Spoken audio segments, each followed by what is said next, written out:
software MATLAB juga bisa kita manfaatkan sebagai penyelesaian soal-soal diferensial. Contohnya seperti yang ada di sini, saya sudah letakkan ada 4 soal diferensial di sini. Nah, saya akan tunjukkan bagaimana proses menyelesaikan persamaan diferensial menggunakan software MATLAB. Baik, langsung saja kita mulai untuk soal nomor 1. Nah, di sini ada fungsi X. Tentukan nilai diferensial turunan dari diferensial atau turunan dari persamaan berikut. Jadi terdapat fungsi X kuadrat plus 4x min 3, lalu ada yang kedua super X plus 4 per X pangkat 2. Nah, misalkan untuk persamaan pertama saya sebut sebagai P1 ya.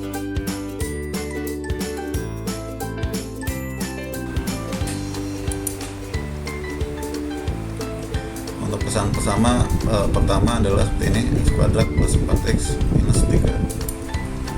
Lalu bagaimana mencari untuk nilai diferensial dari persamaan pertama ini?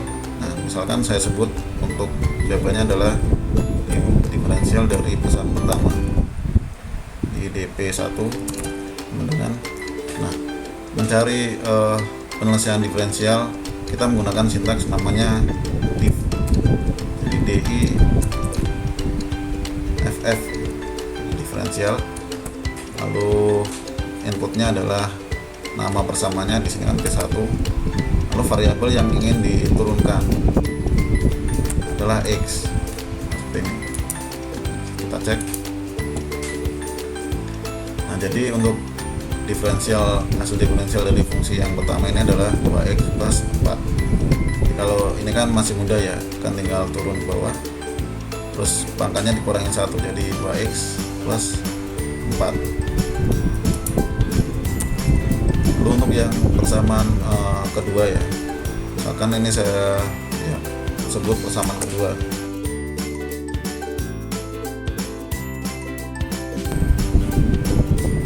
Nah, dalam menulis persamaan yang berbentuk pecahan seperti ini harus hati-hati ya, harus menggunakan tanda kurung yang tepat agar MATLAB ini tidak salah hitung.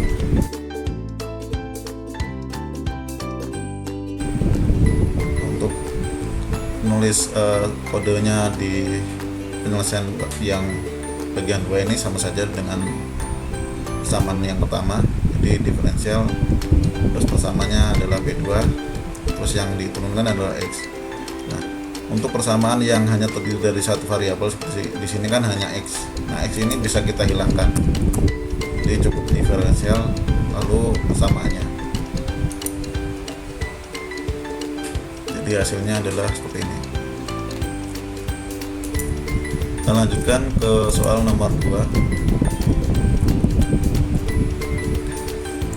Jika fungsi X seperti di soal ini, x kuadrat min 3 ya, lalu keduanya dipangkatkan dengan 5, maka diferensial dari X nya ini jika diganti 2 harganya adalah berapa? Maka di sini kita bisa buat dahulu untuk persamaan di sini.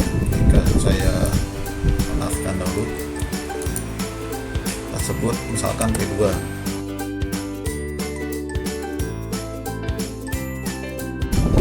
Nah, membuat persamaan untuk diferensialnya kita bisa sebutkan jadi persamaan dalam fungsi. Misalkan ini saya sebut diferensial P2 ya. Fungsinya terhadap fungsi dari X yang sama dengan, saya bisa sebutkan div P2. Nah, seperti ini. Seperti di pembahasan sebelumnya, jadi kan misalkan ada persamaan, nah persamaan ini memiliki kandungan variabel X, maka kita sebut sebagai fungsi X. Jadi dp2 meliputi X ya. Nanti di sini fungsinya, misalkan kita ingin melihat kalau X-nya ini adalah 2, hasilnya berapa.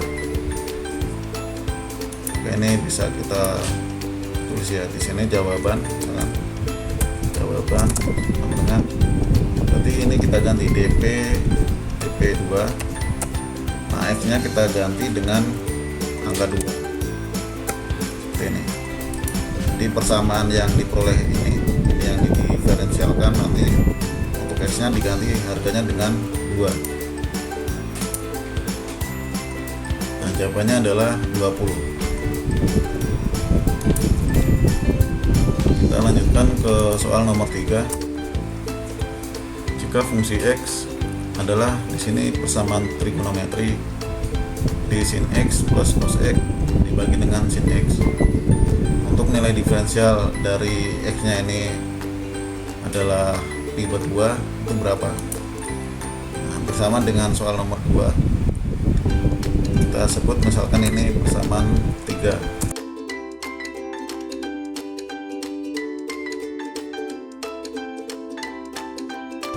Nah, ini kita sebutkan dp3 dari fungsi x sama dengan, jadi hasilnya diferensial dari persamaan 3. Lalu untuk jawabannya, jadi untuk fungsi kita sebut diferensial persamaan 3 ini, untuk x nya kita ganti pi per 2.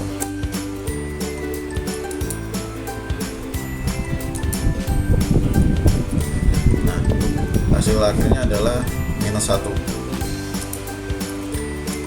Kita lanjut lagi ke soal nomor 4.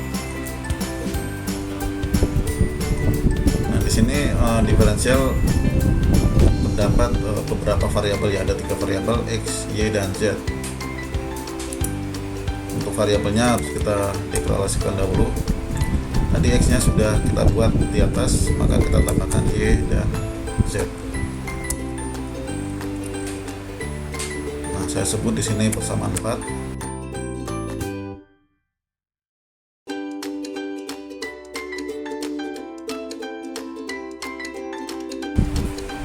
Untuk persamaannya sudah sama seperti yang ada di soal. Nah, di sini untuk diferensial persamaan 4, karena sama yang menggunakan sintaks if. Lalu di sini kan persamaannya adalah P4. Nah, jika variabelnya itu tidak hanya satu, itu kita tidak bisa meninggalkan seperti ini ya, hanya P4. Nanti kita akan menghitungnya menurunkan hanya dari salah satu variabelnya. Nah, ini perlu kita perjelas menggunakan input tambahan. Jadi kan persamaan 4 kita turunkan terhadap x lagi, terus terhadap y dan z. Ini saya coba jalankan. Nah, hasil akhirnya, jadi ketika fungsi x, y, dan z diturunkan terhadap variabel x, y, dan z, itu hasilnya adalah 6.